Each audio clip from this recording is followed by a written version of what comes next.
అందరికీ నమస్కారం. Good morning. BC Mudiraj Tejas channel.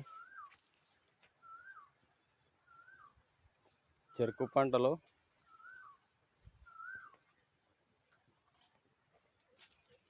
చెరుకు పంట విధానం,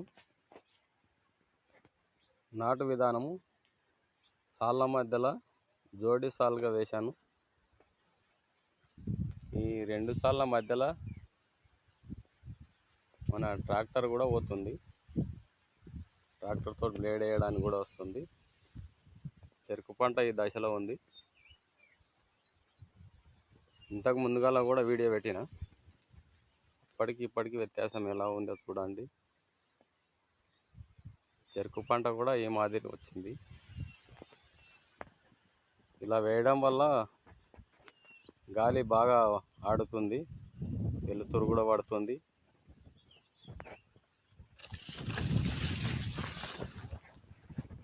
ఏమైనా అడవి పందులు గిట్ట నిలబడకుండా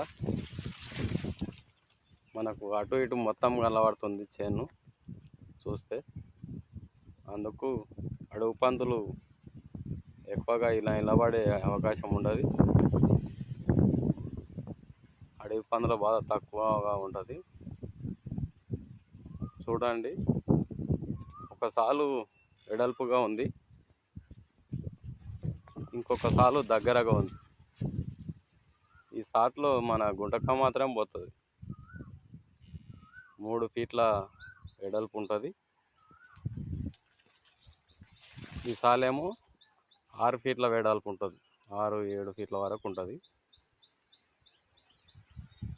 పంట పర్వాలేదని అనుకుంటున్నాను నేను, కానీ దిగుబడి వచ్చినాకనే ఎలా ఉంటుందని తెలుస్తుంది. మనము మొత్తం 3.5 ఫీట్లకు 4 ఫీట్లకు పెట్టే సాళ్ళకు ఎంత దిగుబడి వస్తుంది, మన ఈ 7 ఫీట్లు 3 ఫీట్లు పెట్టే పంటకు ఎంత దిగుబడి వస్తుంది అనేది పంట వచ్చినాక చూసుకుంటే అర్థమవుతుంది. మనకు మినిమంగా చెరుకు పంట వచ్చేసి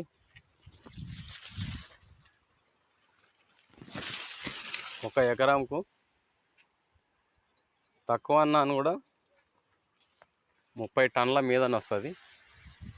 ఈజీగా 40 టన్నులు రావాలి. అంత మంచిగా లేదన్నా 30 టన్నులు వస్తుంది. మంచి పంట పండిందంటే